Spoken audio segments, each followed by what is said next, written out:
What if I told you there was not one, not two, but three people who all pretended to be the same person in order to claim the Russian throne? Hello and welcome to the finale of the False Dmitri series. Today we're going to talk about False Dmitri III. And as I said before, this False Dmitri's arc is significantly shorter, which is sad because I do want to know more about him. But let's get into it. So 4 months after the death of the second False Dmitri, a third False Dmitri appeared. Supposedly he was originally a deacon. He then made his way to Ivangorod in March of 1611, where, you guessed it, he then declared that he was Dmitri. It's all starting to sound a bit like Spartacus. And in a similar thread of the other Dmitris, a bunch of the Cossacks pledged support to him. And about a year later, he set up base in Pskov. And there he had the gentry all swear allegiance to him, earning him the nickname the Thief of Pskov.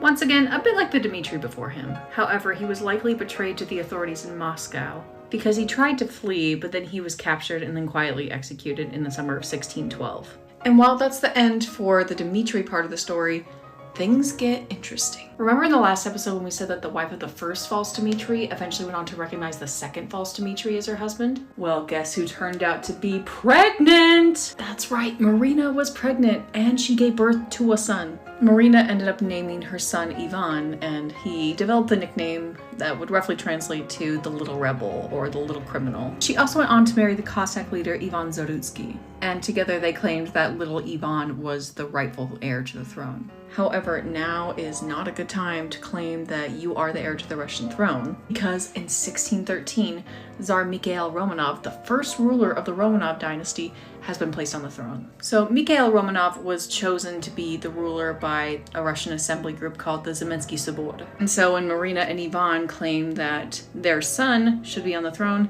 Mikhail has to take it kind of personally. So the family were all captured. Marina herself was imprisoned, and both Ivan Zarutsky and little Ivan were executed. The time of troubles in Russia may have officially ended when Mikhail took the throne, but the death of little Ivan served as the final nail in the coffin, not only for the end of the time of troubles, but for the end of the Dmitris. Thank you so much for watching this series, and I think this series might actually be the perfect way to segue into a series about all the Romanovs. If that's something you'd be interested in, go ahead and comment down below, because hey, we could get a lot of good mileage out of the Romanovs. It would be at least a 23-part series.